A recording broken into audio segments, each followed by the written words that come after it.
you brought this up. Tell us about Crumb and his bullshit. What do you think about this film?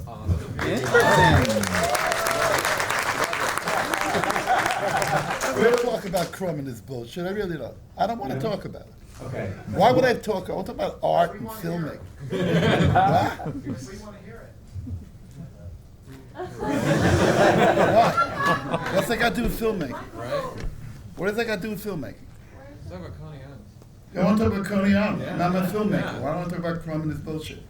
Loving your new stuff. But you want dirt? You want dirt? I mean, what do you want? You want garbage? You want high school? What do you want? What? What's your side? What's my side what? Your dealings with Trump. Who the fuck do you care? I don't care. It's none of your business. It's my film. Yeah. It's not his film. We all buy books. Every filmmaker in here is going to buy a book and have to, look at the writer, tell him he hates the book. But it's my movie. What do I care what Crumb thinks? I just want dirt. None of your business. Anyhow, about last day. So, Hey, step out of here. I don't want to talk to you anymore. All right? so the new film that you're working on, Son of a bitch.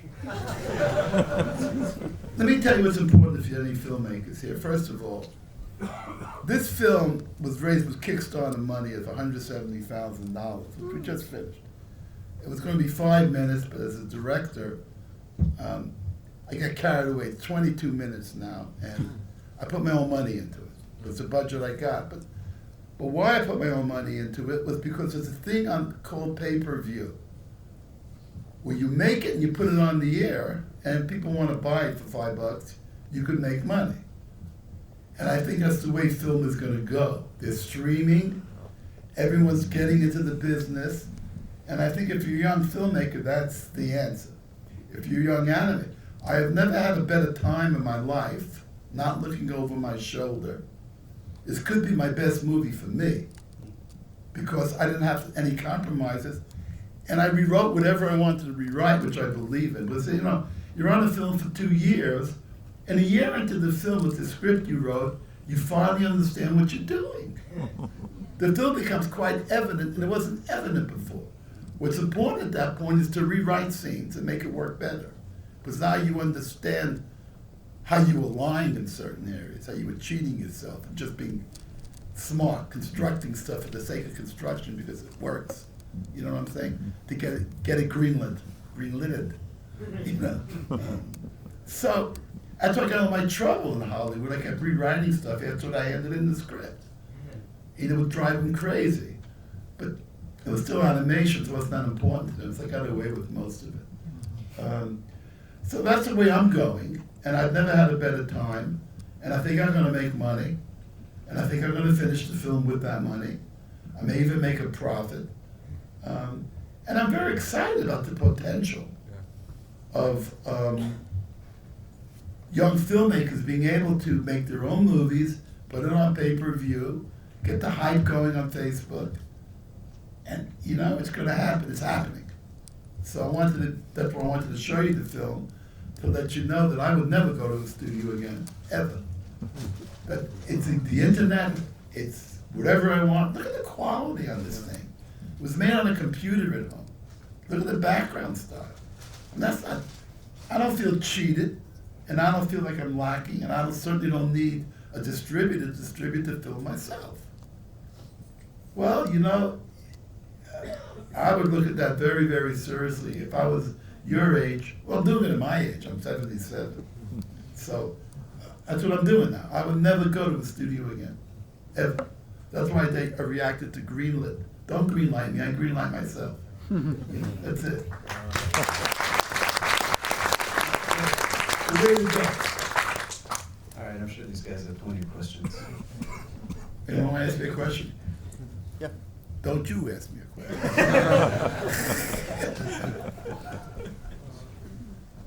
Hi. So obviously, Fritz the Cat was a very bold movie, but over the past 5 to 10 years, animation has become synonymous with kids' movies, and the whole power of animation is somewhat being used to impress kids. Right. How do you feel about it, and do you think that can change with the current system of Disney, DreamWorks, and Blue Sky and everything? Not really, because basically that's why I came into the business. It was Disney. Look, I don't want to get into these soapbox. All films, animated films, are made very, very slick, brilliantly made with computer animation. There's stuff on the screen that defies description, but it's made for one reason. It's basically to entertain, to lie, and to sell toys. No, and the amount of film, so that structure would bring in box office, but it doesn't last. It gets to be a bad taste after a while. You know how many films were made since Fritz was made in animation, and Fritz is still the one being screened around the country and the world in retrospectives? Because it's about people, and it's about relationships, and all my films are that way. So so these other big films make fortunes. Why would they want to stop? They laugh at a guy like me. In other words, I'm here talking to you, I get paid, I put the money in the film, you know. What I'm saying is that they laugh at my lifestyle, but I love it because I talk to my audiences, I talk to filmmakers, and I make whatever I want. That's who I am. They make fortunes, they make billions, trillions. Why would they want to change? They think I'm the idiot. I wouldn't work for them, but if you work for them, you can make a lot of money. Or there's always a decision. If you work for DreamWorks and Pixar as a director, administrator, you could make 10 grand, 5 grand a week. This is real decision time. You know, so what I'm saying is those are your choices. I'm not saying don't do that. If you want that, do it. That's the place to go, you know what I mean? So I just have a hard time with that because of my background, how I grew up poor, and I don't know, I'm a pain in the neck. You know?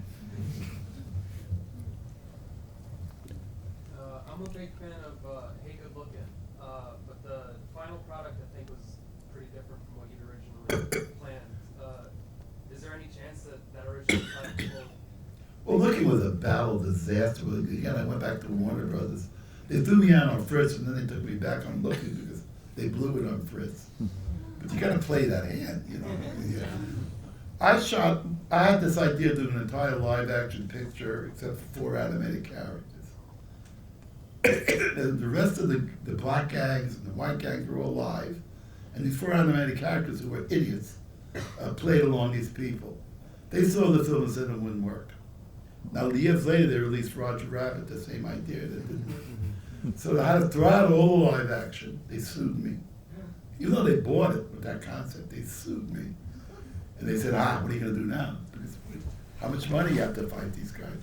So I had to throw out all the animation, live action, and reanimate everything at my own money. They weren't going to pay for it. This is Warner Bros. I should have known. These are the guys that threw Fritz the cat out the window. So it took me 4, 5, 8 years to finish. Every time I sold a picture, I used some of my fees to animate the film, you had to keep it going. So it took a very long time. It was very difficult. It wasn't exactly what I wanted. Though the actors were all from Mean Streets. I hired all the actors from Mean Streets to do the voices, and what a job they did.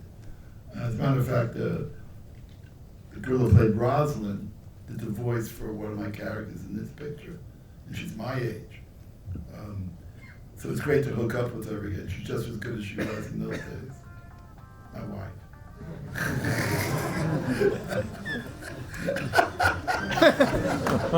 Shut up. Hey, you can't go anywhere anymore. You go to the airplane, they find you. This is it. You know, I left work in the old days. You couldn't find me again. I mean, I was gone. No one could get a hold of you. Now everyone's got you cornered.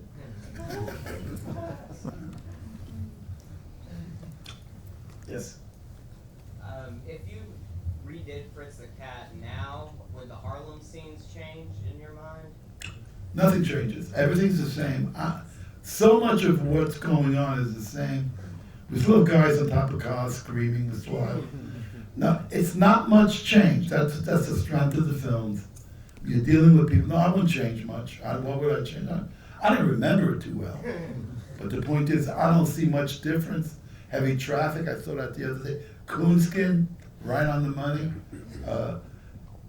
If you do stories about people and their foibles, or how hard they try to live even though they're not educated well, and the choices they make, that's what I love. You know, I love these people. I don't dislike anyone in my film, even though they're idiots. Even Angie, Michael's father, it's like, I feel sorry for the guy. Married a Jewish woman, she doesn't like him. He can't divorce her, he's Catholic. You know, these are real problems these people have, and I grew up with it. So I'm not putting them down, I'm just showing you here they are. This is how they live, this is how they die. I wouldn't change anything in Fritz, you know.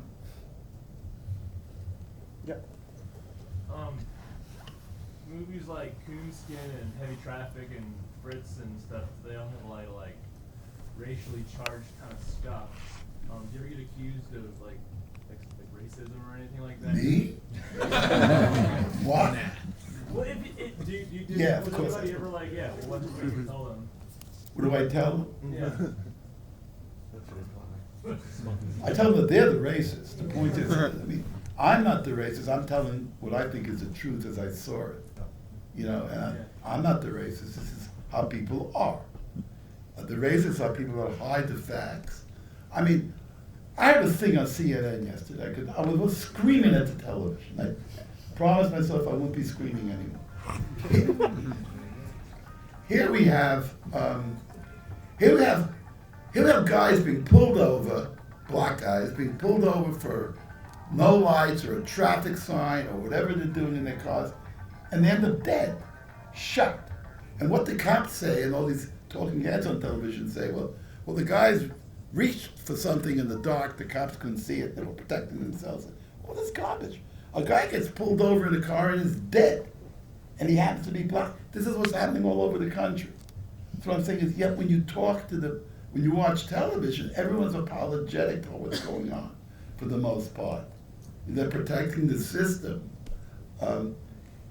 I'm saying, if I was to animate a scene, the guy never reached for his pocket. What black guy with a white cop in front of him with three, with a gun pointing at him, is going to reach for his pocket to make believe he's got a gun?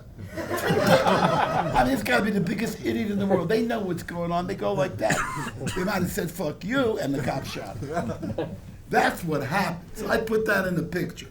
Now, if someone wants to call me a racist for that, it's the way I particularly see how the scene played out. I grew up in Brownsville with black guys. You know, it's never happened before. No. You're not going to get a black guy who knows how much the cops dislike them doing anything except standing there with his hands up. Just not going to. They're too smart to the fact that everyone says he reached for something, he looked like he was got a gun. They're shooting kids with toy guns in Walmart. That's racist. You see what I mean? Now, if I did that scene, they'd call me a racist in the South. So I'm not disarming. So I don't think I'm a racist at all. No, I don't think you are either. No. That's what I'm saying. So I know I'm cool. I know I know how I feel about it. And I know what they're saying is because they're racist. They want to keep the status quo. New York Times 2 weeks ago had a huge article on Coonskin. Out of nowhere, they put a whole page, the most greatest film ever made, the biggest cultural lynching in America was Ralph Bakshi. So 30 years later, they're finally saying yay. What I'm saying is every rap artist in the country learned from Coonskin how to do rap music. I'm very much loved in that community, in the hip-hop. So I don't feel I'm a racist because the black people love me. Now, Al Sharpton, that's another story. But, you know, so I'm sorry. Yeah, I got called it a lot. You know. They threw my mother out of B'nai B'rith, out of the Jewish Society. She never spoke to me again. I'll tell you the truth. Since, like you're saying, times have kind of changed so much, trying to appeal to the same demographic or the same point of view that we're trying to appeal to with Fritz today, how would you approach that?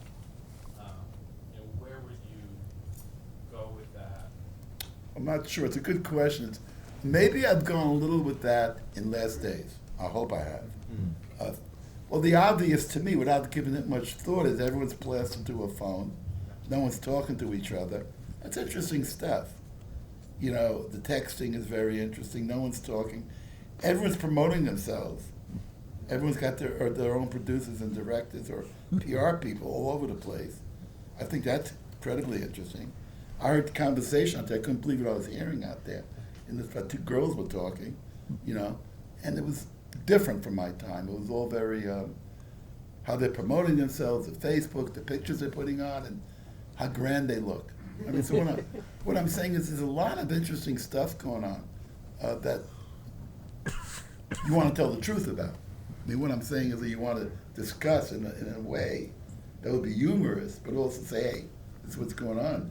I would go in that direction easy. I think it's a million thing. In Santa Monica, I live in Silver City in New Mexico. Our hotel's in Santa Monica. I've been to LA for 5 years. All the girls look like they're naked. In other words, they're walking around beautiful. I come out of a small town, and the whole code of, you know, how people dress have changed. So I see a lot of difference from my background. That's great to write about and great to animate. You know, so I would go in that direction as to what's happening. You know, what's happening. The other part of it is that the world's gone crazy. The world's gone absolutely crazy. Pilots are crashing their planes, dragging 150 people with them. Terrorists are running every place, killing everybody. You can't get the Republicans and Democrats to sit down and save the country. Obama doesn't talk to anybody. And Hillary thinks she wants to be president. And she's a terrible president. You know, so there's so much stuff going on. It's hard for me to believe this is America. We go with Afghanistan and Iraq and Iran, we destroy those people. We don't win anything, we come home, and they kill each other because of what we did. We're not going to give Iran the atom bomb. It's going to blow up everybody. I don't know what's going on. Do you? That's where I would go. That's where I would go. But I have one more question. In the footage you showed us, it seems like you're able to sort of just get to the essentials of what, you know, makes us human and really get to the essentials of a character. So what do you draw upon to get into that? You know, to really get down to those, just even your. I love that question. Look, I'm going to try to answer you without getting too egotistical. No, really, it's hard because these are personal questions. So, okay. I don't like bullshit. In other words, I don't like lying and I don't like construction. When most filmmakers write a scene, and a lot of my kids went to film school, I couldn't believe the instructions they were getting. I'm not putting it down, maybe I am. The point is, you construct stuff that's a lie because you're intelligent and you're smart and you know one scene will lead to another and kind of have a feeling about it. It's all a lie. It doesn't come from the soul and the heart. In other words, you're using your brains and your intellect to construct something that eventually evaporates. Even though the film might be a success, it just goes away because it's not coming from any place real. It's coming from illustration, it's coming from overdrawing, it's coming from overpainting. You know, I'm an abstract expressionist I grew up in that period, and Charlie Parker and jazz in the beginning, where you reach in and you try to pull something out of yourself that you believe in. Now that's not easy, because a lot of times you're lying to yourself. That's why I said after a year on a film, you say, oh my God, that's what I was trying to say. You know what I'm saying? So my characters I love. I'm not putting them down. I'm not constructing anything so they'll be bad or good. I'm just letting them play out who they are. You see what I'm saying? And if anything's left, the people are left. I wonder if something happened at home. I'm getting nervous. So that's the answer. So the point is, now that's hard because you can't get that through a studio. In other words, you want to get greenlit.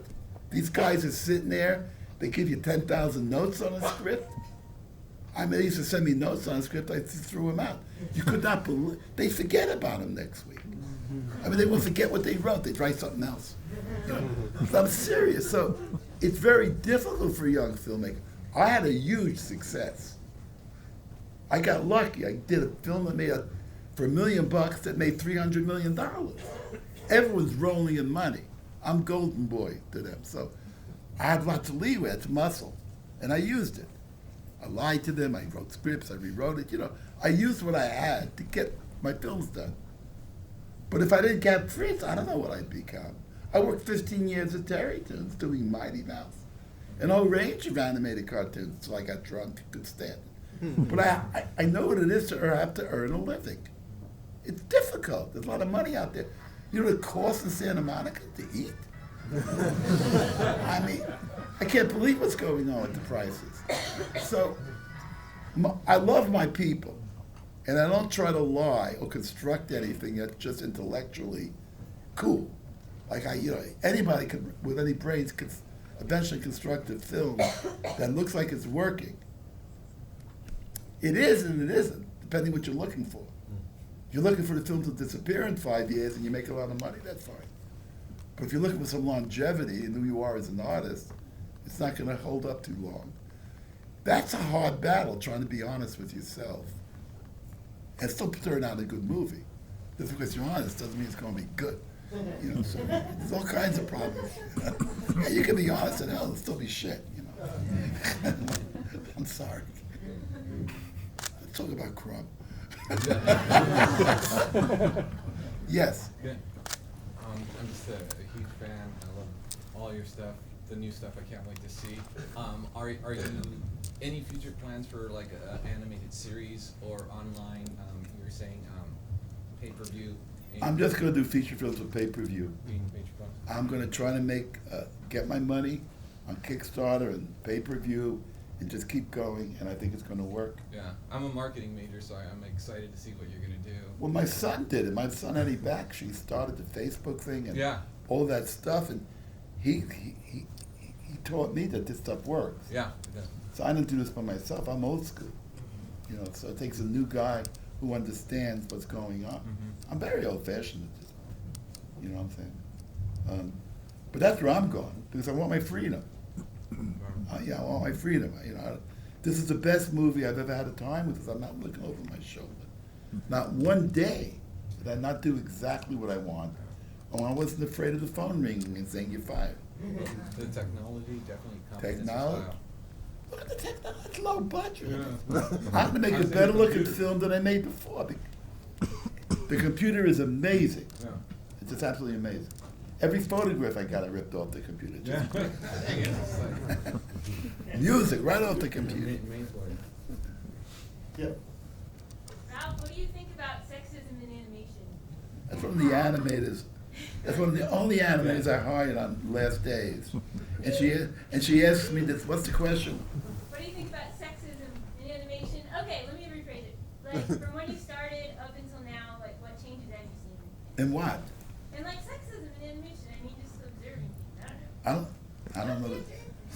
Ask me another question. Something I can answer. Okay, where do you see the future of like cartoony animation? Like, like the Terry-Toon Fleischer style? Like, do you see any kind of... I can't tell what they're... Certainly Pixar and those companies right now aren't too interested in that. Yeah. They may change their mind.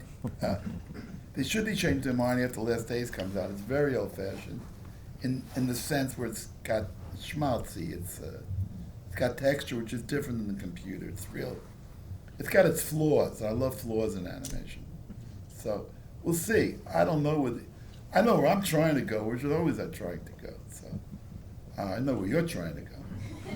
Sit down. I love her. I love her. Look at a kid. She's a kid and she animated great.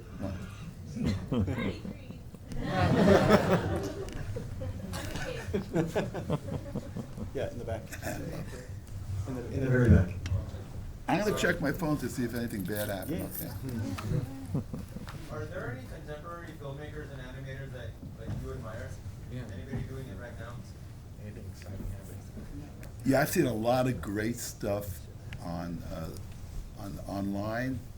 I've seen a lot of great Japanese stuff. Mike. What? Mike. He's taking his phone. Oh. Okay.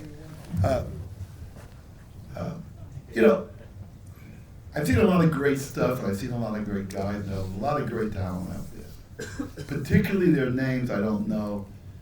I stay very much to myself as part of my artistic credo, where you don't look at anything, because if you look at something, it may make you make it that way. What I try to do is hide from what everyone else is doing. The problem with animation today is everyone's got a blog, and on the animation blogs, everyone's got the same blogs. And there's sort of the school of all these greats, and the guys are great, but that's all you get is everyone's got the same great. And that leads you down a road that you may not want to go because instinctively so. It's very important to keep to yourself. Quiet is very important when you're writing a film. Not looking at films are very important when you're writing a film. Reading a lot is good. I think if you're making a film, you read different writers. Or you look at paintings, look at photographs, but you don't look at other films. Because you start heading in that direction. Whether you realize it or not, you have a dream and you think you created something that's a scene from another picture. So I work very hard to stay isolated and enjoy myself as an artist and try to keep away from what people are doing so I don't rip it off or copy it abstractly or somehow it gets into my film. That's my method of working. That's a painter's method. I love painting very much as an art form, so that's what I learned from painters like Hopper, who looked at nothing except his canvas. You know what I'm saying? Or Francis Bacon, the English painter, was brilliant. You know, who paints like Francis Bacon? You couldn't look at any other painter and paint like Francis Bacon. So I'm saying I love the guys that just kept to themselves and somehow came up with it. Once you get an education, once you have a base, I had an education at Terry Turns in animation. Be very clear. I spent 12 to 15 years learning the art form before I turned into what I became. So, you know, quiet and disheveled and everything else. And what I'm saying is, I had a great basis, a foundation. Then I turned off. Then I stopped looking. I stopped looking at Disney. Who wants to help be Disney? He's not the greatest. I like Fleischer. Stop looking at Fleischer. I think at a certain point, you take what you've learned and then turn off and just go do something. That's my method. I'm not saying I'm right or wrong. I'm just saying that's how I operate. And to this day, I'm afraid to look at other stuff. What if someone does something better than me? Not really. You get shook. You want to think you're on top of the game. You want to think you're God. One of the ways you do that is you don't look at anybody. I'm not kidding. So you don't know what's going on, so you're the best. You got to fake yourself out at all turns. I've got a million of those dirty tricks. All right, let's take two last ones. Yes. Regarding the 1980s Mighty Mouse, how were you able to make a show that was so different than anything else, like during a time when TV was so conservative? Well, they got to. Well, you're not going to like it. True story. Well, first, I had a very good director. You know, John Chrisfalucci. That's number one. Number two, see, I'm going to find out. I want to see what the hell's going on. That was a lot of calls. I never get that many calls.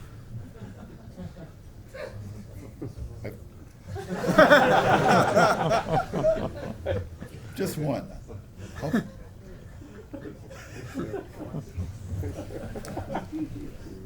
Come on, be nice, don't be.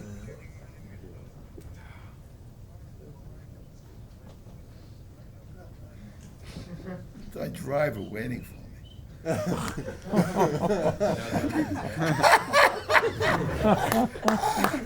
You see what I mean? At least it's not a medical emergency. Well, I thought something had happened. My driver's outside. I'm sorry, what was the question? You were talking about John Chrisfalucci. Mighty Mouse, how'd you get? Oh, how'd I get? Well, it's a true story. We spoke. Oh, all right. First of all, I'm arrogant. I don't like executives. I never handed a script into CBS. We wrote them.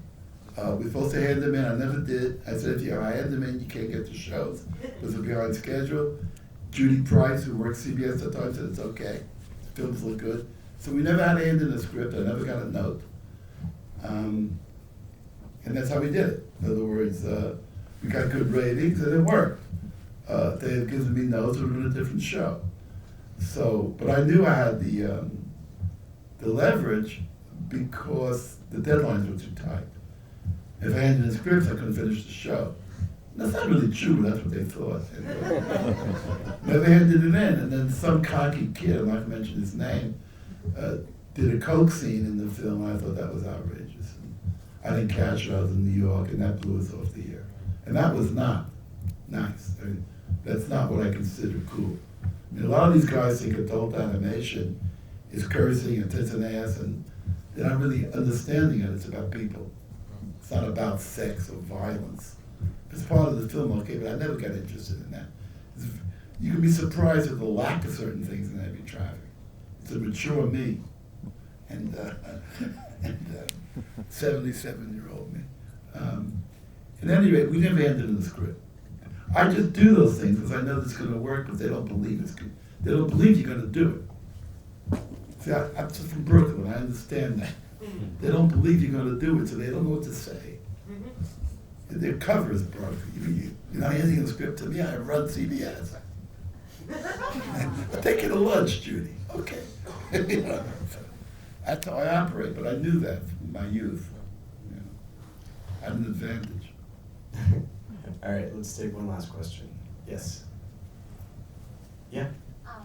So I'm just wondering, since you say you don't very often watch things currently, I did you don't. happen to see the Congress last year? The who? The Congress that had Robin Wright in it. It's been said to have your aesthetic and sort of themes and stuff. So it seems like something that you enjoy. Or maybe not. I never heard that. No, I don't watch it, not because I don't think they're good films. Once in a while I see a great film. I'll give you a couple of great films, but it'll be wrong. I'd stop out and see something. I avoid it because I don't want to get, when I'm working, I don't want to get impression from someone else's work. But when I'm not working, I'll go see this stuff. So what was the name of that film? The Congress. It's I was really impressed with it myself, and I thought of you as well because it's Really? one of aesthetically and it's Ari Folman. yeah it's I'll go look at it. I'll go find it. The yeah, Congress? It's really Well, thank great. you. And I'd say it's one of the best more adult animated films in a while because you said there's all Pixar and everything's taking over and